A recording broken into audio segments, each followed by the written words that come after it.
ഷെബീദ, ഈ ചില പ്രേക്ഷകരൊക്കെ കമന്റ് ബോക്സിൽ കുറിക്കുന്നു, പാവം ജയറാമിനെ കുടുക്കിയതാണ്, ആര് കുടുക്കിയെന്നുള്ളത് പ്രേക്ഷകർ പറയുന്നില്ല.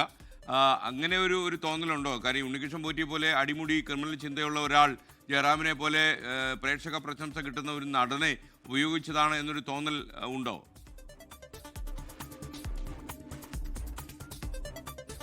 എസ് ഇക്കാര്യത്തിൽ രണ്ടു കാര്യങ്ങളുണ്ട്. ഒന്ന്, ശബരിമലയിലെ സ്വർണ്ണപ്പാളികൾ പുറത്തേക്ക് കൊണ്ടുപോയതുമായി ബന്ധപ്പെട്ട് നമുക്കറിയാം, നമ്മൾ ഈ പറയുന്ന മുൻ ദേവസ്വം മന്ത്രി അടക്കമുള്ള ആളുകളിൽ നിന്ന് അത് മൊഴിയെടുക്കൽ എന്നല്ല, ചോദ്യം ചെയ്യുന്നതിനാണ് SIT പറയുന്നത്.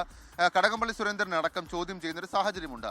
SITയെ സംബന്ധിച്ച് ഈ സ്വർണ്ണക്കൊള്ളയുമായി ബന്ധപ്പെട്ട് ഒരു ഘട്ടത്തിൽ ഡയറക്റ്റ് കൊള്ളയല്ല, സ്വർണ്ണപ്പാളികൾ പോയ വഴിയെ SITക്ക് ലിങ്ക് ചെയ്യാൻ പറ്റിയ പ്രധാനപ്പെട്ട ഒരാളാണ് ജയറാം എന്നുള്ള കാര്യത്തിൽ സംശയമില്ല. കാരണം അമ്പത്തൂരിലെ സ്മാർട്ട് ക്രിയേഷൻസ് ഫാക്ടറിയിൽ കട്ടിളപ്പാളി അത് പൂജിച്ച സമയത്ത് ജയറാം ഉണ്ടായിരുന്നു. രണ്ടാമത്തേത് ഈ ദ്വാരപാലക പീഠങ്ങൾ അത് ജയറാമിന്റെ വീട്ടിലെത്തിച്ച് പൂജിച്ച ശേഷമാണ് പിന്നീട് പല വഴി കറങ്ങി ശബരിമല സന്നിധാനത്തേക്ക് മടങ്ങിയെത്തിയത്. അപ്പോഴൊക്കെ ഈ സ്വർണ്ണപ്പാളികളുമായി ബന്ധപ്പെട്ട് വളരെ പ്രധാനപ്പെട്ട കാര്യങ്ങളിൽ ജയറാം ഇടപെട്ടിട്ടുണ്ട്. ഇടപെടെന്ന് പറഞ്ഞാൽ ജയറാം അറിഞ്ഞോ അറിയാതെയോ അക്കാര്യത്തിൽ ഇടപെട്ടിട്ടുണ്ടെന്നുള്ള കാര്യത്തിൽ തർക്കമില്ല. അതിലേതെങ്കിലും തരത്തിൽ ഉണ്ണികൃഷ്ണൻ പോറ്റിയുടെ സ്വർണ്ണക്കൊള്ളയെക്കുറിച്ചൊക്കെ ജയറാമിന് അറിയാമോ എന്നല്ല നമ്മൾ പറയുന്നത്.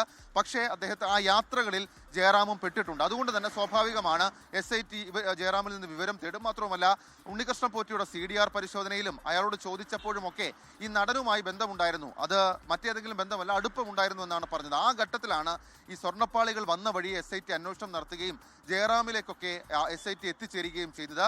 ഏതായാലും അത് ചോദ്യം ചെയ്യൽ അതിൻ്റെ ഒരു സ്വാഭാവിക നടപടിക്രമങ്ങളുടെ ഭാഗമായി മാത്രമേ നമുക്ക് കാണാൻ കഴിയുകയുള്ളൂ. അങ്ങനെ പലതരത്തിലുള്ള ആളുകളെ ചോദ്യം ചെയ്ത് നമ്മൾ കണ്ടതാണ്.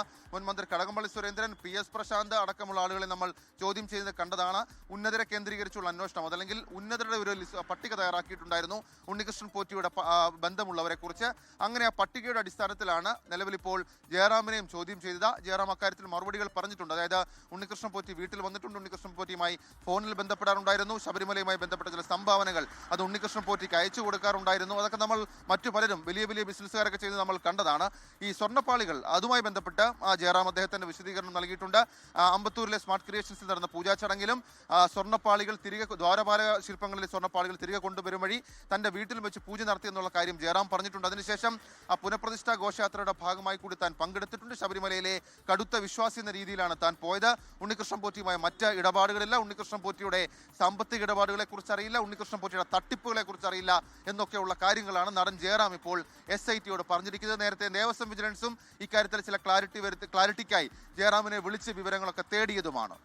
ലോകത്തെവിടെയായാലും ഏത് സമയത്തും 24 വാർത്തകളും ഓഗ്മെന്റഡ് റിയാലിറ്റി പാക്കേജുകളും എക്സ്പ്ലെയിനറുകളും വിശദമായി കാണാൻ ഞങ്ങളുടെ YouTube ചാനൽ നിങ്ങൾക്ക് സബ്സ്ക്രൈബ് ചെയ്യാം.